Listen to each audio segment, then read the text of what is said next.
Hello and welcome back. We are at day 17 of our 100 Days of 1% series. And I'm Dr. Brenna Murphy. I'm the Lazy Naturopath, and I am here at my parents' house in Florida. I drove down, but in that process, forgot to pack any of my technology other than my phone. So still working on my YouTube professionalism.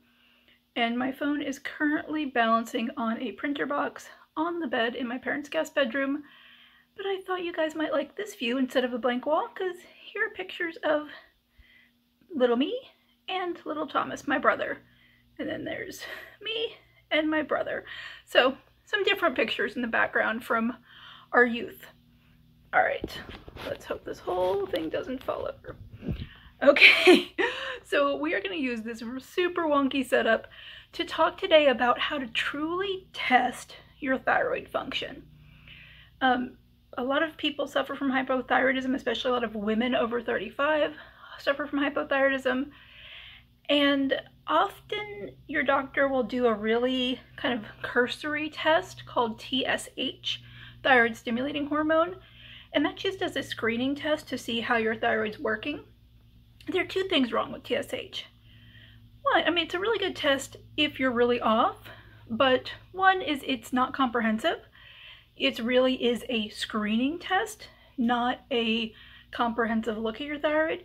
And two is the thyroid stimulating hormone reference range that the labs use and the doctors use really doesn't reflect the current research for what TSH should be.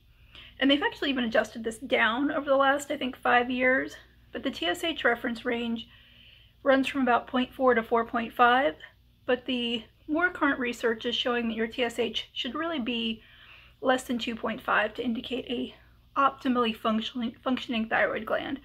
And that's what we want. We don't want a thyroid gland that's doing okay and keeping you alive.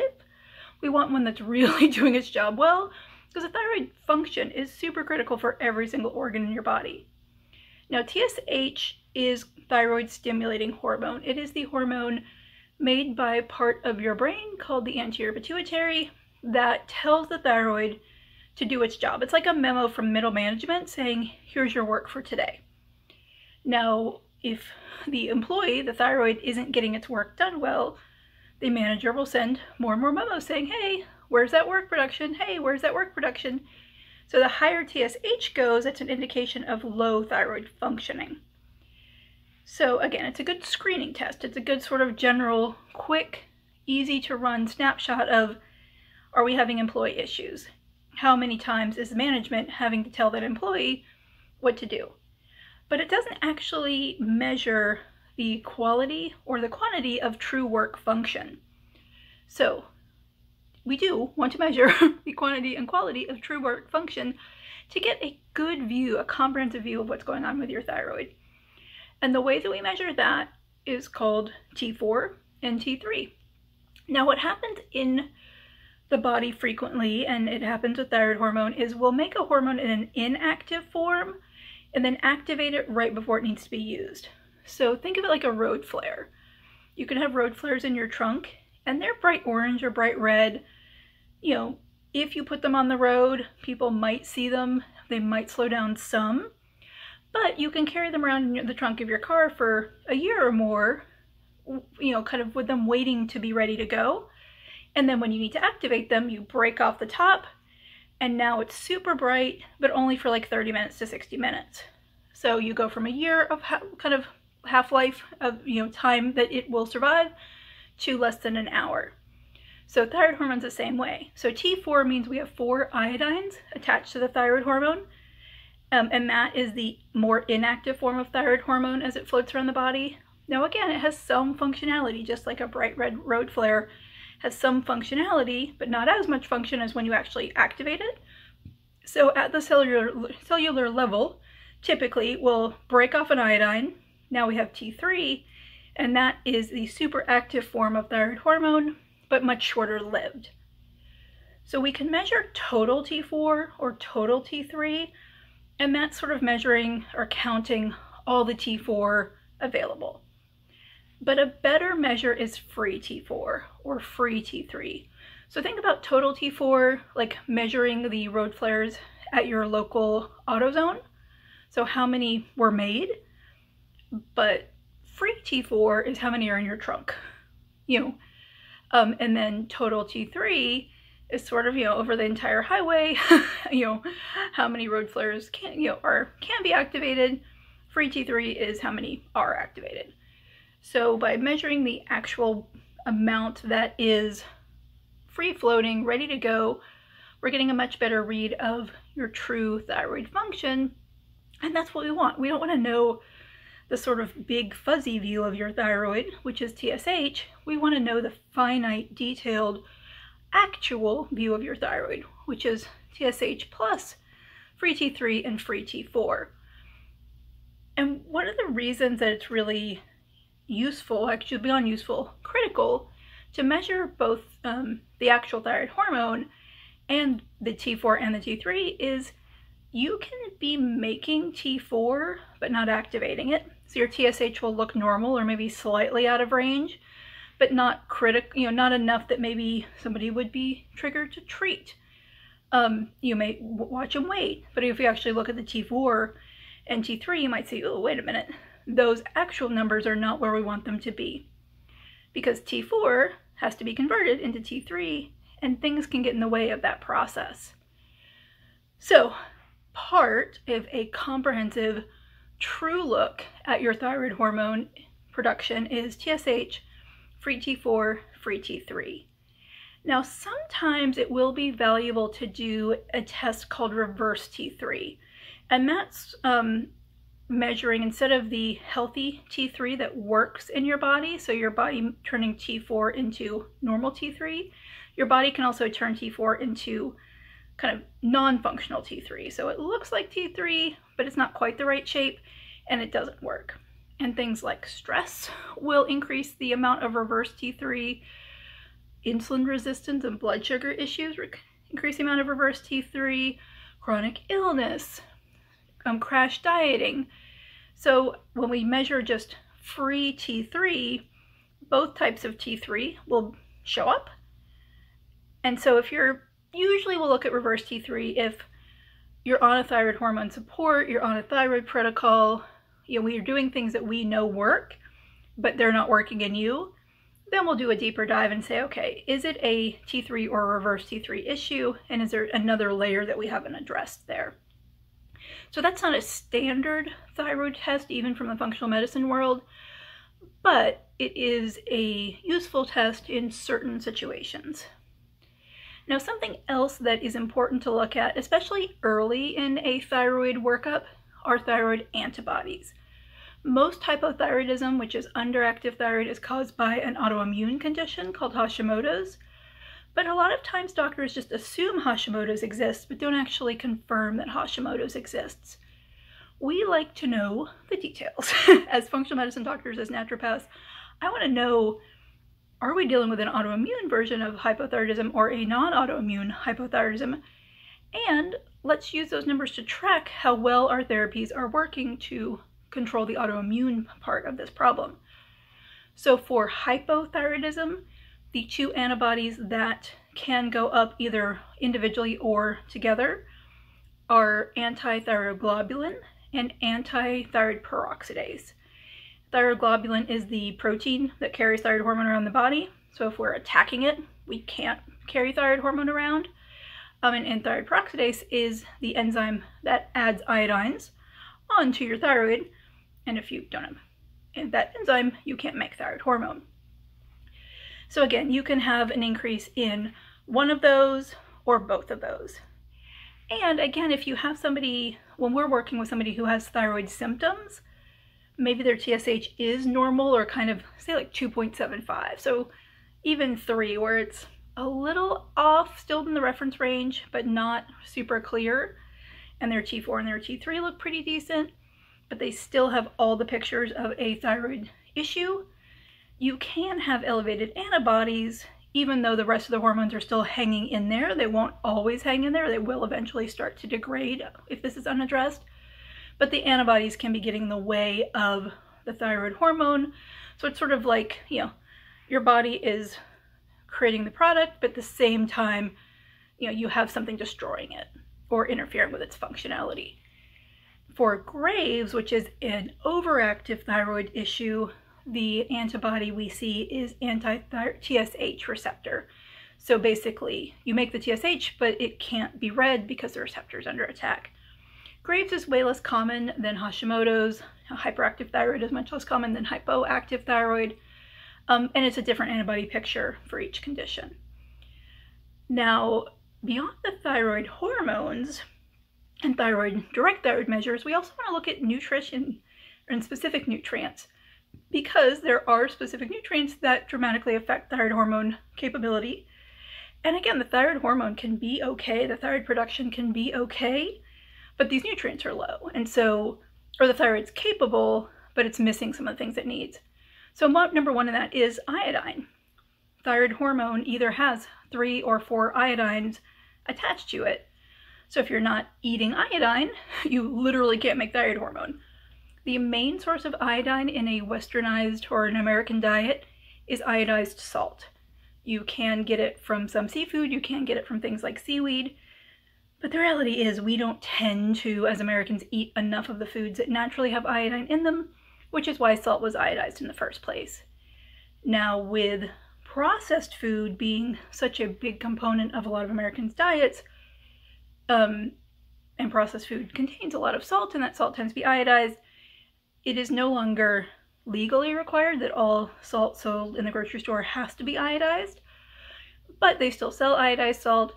And this is one of those oddball nutrients that the healthier you are, the more likely you are to be iodine deficient or iodine suboptimal. Because if you're not eating processed foods, you're making everything from scratch. If you're not eating a lot of salt in the first place, if you're cooking with sea salt, you are actually not getting iodine in the levels you need to very frequently.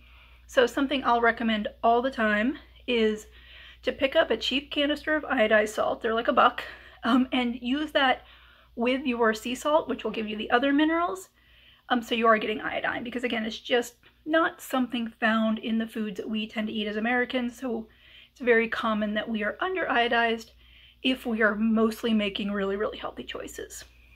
So beyond iodine, B12, your B vitamins in general are really important for thyroid function, but B12 specifically has some direct correlations with low B12 being correlated with low thyroid hormone function and raising B12, normalizing TSH and thyroid hormone function.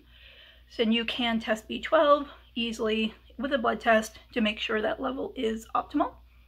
Vitamin D, similarly, has tight correlations between low vitamin D being associated with low thyroid function, and there is some research showing that raising vitamin D normalizes thyroid function.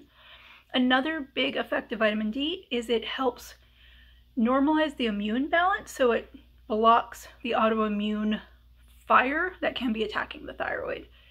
When I talked about firefighting as part of the process of going from blah to bodacious, membership name still work in progress, we talked about having a balanced inflammation and balanced immune response to things, where we want some fire, but we don't want the world on fire. Vitamin D plays a really important role in creating that balance and maintaining that balance.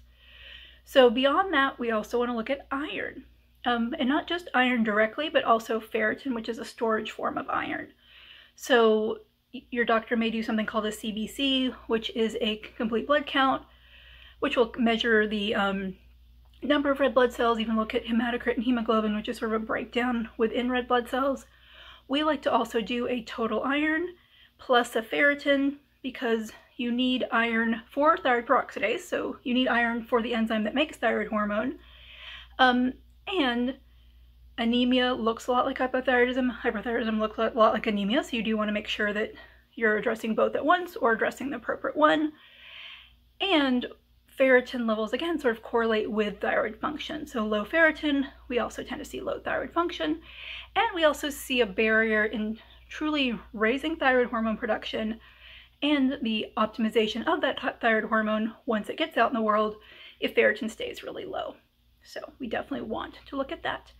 Two other really critical nutrients that we don't tend to measure because the process of measuring them is super expensive, versus the information we get, but those are selenium and zinc. And often with thyroid supplementation or thyroid treatment protocols, will just support those two minerals rather than attempt to measure them, you know, because again, you could pay hundreds of dollars each to measure them, and the testing is just not that accurate in the first place because they're hard to measure versus just getting you on a good selenium and zinc supplement. Much cheaper. You probably need it anyway. Our toxicity risk is really low as long as we keep the levels appropriate. So sometimes we just treat presumptively instead of actually get information, because that balance of cost to quality of data doesn't really justify itself. All right, so the last two things that are part of a more comprehensive thyroid evaluation are measuring cortisol and measuring blood sugar response. Cortisol, produced by the adrenal glands, plays a direct role in the amount of thyroglobulin floating around the body. So, you know, that plays a role in how much free hormone we have. It plays a role in if we're converting T4 to T3 or reverse T3. I think I did that backwards, but you get the idea. It also plays a role in how we deliver thyroid hormone into the cells themselves. And as I spoke about in the stress sugar store phase breakdown, hypoadrenal function or adrenal fatigue looks a lot like hypothyroidism, and they do tend to coexist pretty frequently. But if we're only treating one of the two, just like if we're only treating one of the two, thyroid versus anemia, we're going to sort of feel like we're always chasing our tails because we're doing something that we know should work, but the patient's not feeling better. And it's because kind of one, there's something else causing the same symptoms, but also that something else directly drags down the thyroid. The best way to test cortisol is by doing an adrenal rhythm test, and I'll talk more about that in a future breakdown. But doing an adrenal rhythm test to evaluate adrenal function is an important part of a comprehensive thyroid profile. And then finally, looking at blood sugar. Insulin resistance causes more reverse T3. Blood sugar issues cause more reverse T3. And blood sugar issues can look a lot like hypothyroidism in terms of fatigue that feels unexplained, weight gain. So knowing what's going on there will also both answer questions, is this part of the issue, and is this something we need to address? And again, I will break that down in a future video for how do we get a really comprehensive blood sugar evaluation. But the critical piece around thyroid that we want to look at is fasting insulin. And that's a very easy test to do, but very non-standard in the conventional world. But basically, when you're doing a fasting blood sugar, fasting cholesterol, that first morning blood draw, we add on insulin, gives us a ton of information. Now, insulin is one of those tests that it can fall well within that reference range, but the functional measure is much tighter. And I'll talk way more about the reference range versus kind of the functional optimal range when I go into blood sugar, because that's a great place to go through that, and it's much more clear. All right, and so that is the perfect place to start to wrap up today's overview of a comprehensive complete thyroid panel. So as a quick rundown of the tests that you want to ask for or come to a functional medicine doctor like myself to make sure you get anyway: TSH, free T4, free T3, don't accept like a T7 ridiculousness, maybe reverse T3 but probably not, your thyroid globulin antibodies and your thyroid peroxidase antibodies if it's a new workup or if you're tracking from a baseline, vitamin D, B12, ferritin, total iron, specifically related to thyroid, and then additionally an adrenal rhythm test using salivary cortisol, and a blood sugar evaluation including fasting insulin. All right, that is a comprehensive thyroid panel, and I will put all that in the description so you can reference it and, you know, just read it as well as re-listen to the video. And I will see you tomorrow. I'm Dr. Brenna Murphy. I'm the Lazy Naturopath, and one of the ways we save energy, time, and money is get the right information from the get-go so you're not chasing your tails and getting incomplete therapy. So it costs a little more in the front end, but pays off huge on the back end. That's what I'm all about. Reasonable investments for big results. All right, I will see you tomorrow. Bye.